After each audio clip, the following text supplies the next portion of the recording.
Bonjour mon père. Bonjour Tiffany. Donc aujourd'hui nous avons 10 minutes pour parler de Jésus. Rien que ça. Rien que 10 minutes. D'accord. Alors les questions sont, qui est cette personne? Est-ce que c'est un vrai Dieu? Est-ce que c'est un vrai homme? Est-ce que, comme le disent nos amis musulmans, c'est un simple prophète? Oui, oui. Et quelle est sa place pour nous dans notre religion? Oui, bonne question. Hein. C'est vraiment une question fondamentale pour nous. Hein. C'est au centre de la foi chrétienne, évidemment, parce que si nous croyons en Dieu, Père, Fils, Saint-Esprit, c'est à partir de ce que Jésus a dit, de ce qu'il a révélé de lui. Alors c'est tout à fait central. C'est tellement central que quand on accueille un enfant ou un adulte, bien sûr, dans l'Église, on le fait en le marquant du signe de Jésus, qui est le signe de la croix. C'est un marquage symbolique, hein, c'est-à-dire, moi je le fais, j'aime bien, pour les adultes, par exemple, l'Église prévoit de le faire sur le front, la bouche, les épaules, etc. C'est très, très parlant. Il s'agit d'un symbole, évidemment, hein, mais ce symbole, il nous, comment je vais dire, il a quelque chose d'extrêmement fort, à tel point que saint Paul appelle ça la circoncision spirituelle. C'est bien parce que ça vaut pour les petites filles, ou pour les femmes, comme pour les hommes, ou pour les garçons. Spirituel, parce qu'il faut le vivre dans l'Esprit Saint. Mais c'est bien une marque d'appartenance, le label déposé, quoi, la marque déposée. Donc on est marqué de Jésus, mais on est marqué de sa croix. Alors on peut se dire, pourquoi la croix? Et pourquoi pas autre chose, hein? Jésus, on pourrait l'évoquer d'autres manières. Mais parce que la croix, c'est, comment j'allais dire, c'est comme la synthèse de toute la vie de Jésus, de ce pourquoi il a vécu, hein? Et de ce qu'il a dit tout au long, quoi. Il est allé jusqu'au bout de sa parole, pas de plus grand amour que de donner sa vie pour ses amis. Alors ce qu'il faut simplement éviter de faire, c'est de séparer la croix de sa vie. La croix, c'est pas simplement la croix toute seule, hein, c'est le point d'aboutissement de l'ensemble de sa vie. Au fond, je dirais ça dans une formule un peu synthétique, hein, saint Paul nous dit, il est mort pour nous. Eh bien, s'il est mort pour nous, c'est parce qu'il a vécu pour nous. Il est mort parce qu'il a vécu pour. Et au fond, la mort, sa mort en croix, est l'ultime développement, l'aboutissement de la trajectoire de sa vie. Je crois qu'on peut dire les choses comme ça. Moi, c'est comme ça que je le comprends, en tout cas. Et ce qui est évidemment très important, c'est de comprendre que en Jésus, tu posais la question, qui est Jésus? Est-ce que c'est un prophète? Est-ce que c'est simplement... Bon, c'est beaucoup plus que ça. Jésus, pour nous, n'est pas simplement un prophète, même si je le qualifie de le plus grand prophète, c'est plus que ça, c'est autre chose que ça. Jésus, pour les chrétiens, c'est Dieu. Mais vraiment Dieu. Mais Dieu dans l'humanité. Donc du coup, Dieu qui est comme effacé. Dieu qu'on ne reconnaît pas, Dieu méconnaissable, parce que... Alors voilà, il faut prendre ce que dit le dogme de l'Église. Là, le dogme, il est bien utile de temps en temps, hein, de temps en temps, même assez fréquemment, mais sur ce point très particulièrement. Il y a eu de grands débats, hein, pendant les premiers siècles, ça a duré plusieurs siècles, pour dire qui est Jésus. Tous avaient la conviction qu'en Jésus, Dieu s'est manifesté, qu'en Jésus, Dieu a donné sa vie, etc. Encore fallait-il trouver les mots pour le dire, parce que si on dit que Jésus est Dieu, ça fait plusieurs dieux. Donc du coup, on était des monothéistes intransigeants, comme les Juifs. Et donc, comment pouvoir dire que Jésus est Dieu sans dire qu'il y a plusieurs dieux? Alors on a fini par pouvoir dire qu'en Jésus, c'est Dieu, Dieu comme Fils, Fils incarné, voilà, etc.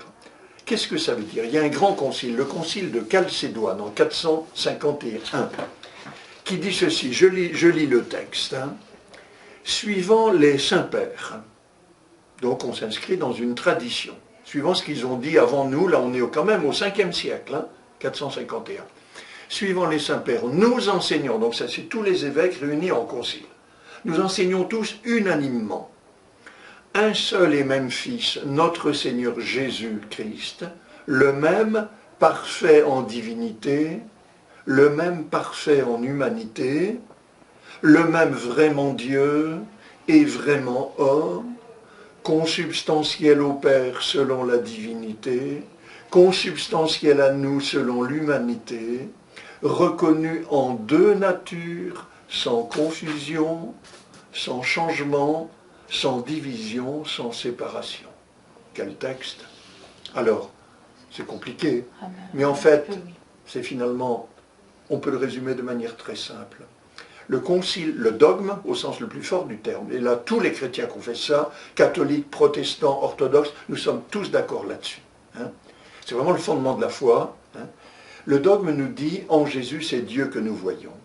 En Jésus c'est Dieu que nous entendons. Il est pleinement Dieu, vraiment Dieu, mais en même temps vraiment homme, consubstantiel. Alors le terme est un peu difficile, de même nature que nous, voilà, hein, de même nature que Dieu le Père, selon sa divinité, et de même nature que nous, les hommes, selon son humanité. Donc les deux, sans confusion, c'est-à-dire que ce n'est pas une espèce de mélange des deux. Donc Jésus n'est pas un Dieu inférieur, et il n'est pas non plus un homme supérieur, ni infra-Dieu, ni super-homme. Et sans confusion, donc, et sans séparation, il ne joue pas tantôt à Dieu, tantôt à l'homme. Hein. En montant sur la croix, il ne se disait pas, bah, ça m'est un peu égal parce que je vais ressusciter dans 3 jours. Vous voyez, c'est quand même, hein, je dis ça, mais voilà, c'est ça. Alors, après, comment comprendre ça? Personne ne peut se le représenter, ni toi, ni moi. Hein. La question, c'est de se dire que c'est décisif, ça, parce qu'à ce moment-là, la question, qui est Dieu? Comment il est? On se pose tous cette question. Quand on est jeune, quand on est... Voilà, comment il est Dieu? Et notre manière immédiate de penser Dieu, c'est de projeter nos réflexes très primaires, là, un Dieu violent, justicier, tout-puissant, qui serait pour nous les bons et contre les autres qui sont forcément les méchants, etc. Et la réponse chrétienne, c'est de dire non, c'est pas ça. Dieu, il est comme Jésus, tu le vois, regarde Jésus. Bah, tu te dis, Dieu est comme ça. Hein? Ben oui, Dieu est comme ça. Mais c'est imméconnaissable. Parce que il est tellement pleinement Dieu, mais dans un tellement pleinement homme, que forcément, on ne reconnaissait pas Dieu en lui. On reconnaissait un prophète, un grand prophète, etc. Hein? Dans l'Évangile, d'ailleurs, hein, il y a une fois où il y en a un qui confesse Jésus comme fils de Dieu, c'est Pierre. Hein? Tu es le Christ, le Fils du Dieu vivant. Mais Pierre aussitôt montre qu'il n'a rien compris. D'abord Jésus lui dit, c'est pas la chair et le sang qui t'ont fait comprendre ça, c'est mon Père. Donc ce n'est pas simplement ta réflexion intellectuelle. Et deuxièmement surtout, Pierre se met au travers de la route quand Jésus annonce aussitôt qu'il va aller à Jérusalem et que là il risque bien d'être victime des hommes qui veulent sa peau. Et Pierre se met au travers de la route et Jésus lui dit, tu n'as rien compris. Arrière de moi, Satan.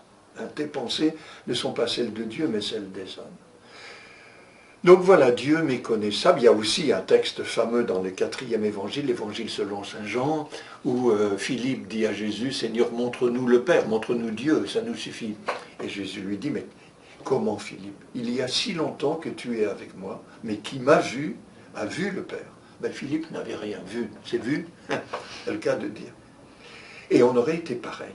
Donc du coup, voilà, la grande révélation, c'est de dire que Dieu, en Jésus, s'est pleinement manifesté à nous, que quand nous le voyons, quand nous l'écoutons, c'est Dieu lui-même qui nous parle. Ce n'est pas simplement un prophète, ce n'est pas simplement un intermédiaire. Et il nous parle homme, il parle de Dieu, mais il parle en homme parce qu'il s'est fait pleinement homme. C'est pour ça que les textes de la Bible nous surprennent tellement ils sont très humains, quoi. Et pourtant, c'est Dieu qui se dit à nous, hein, à la messe. Hein, on acclamons la parole de Dieu, louange à toi, Seigneur Jésus. Voilà, alors tout ça est évidemment plein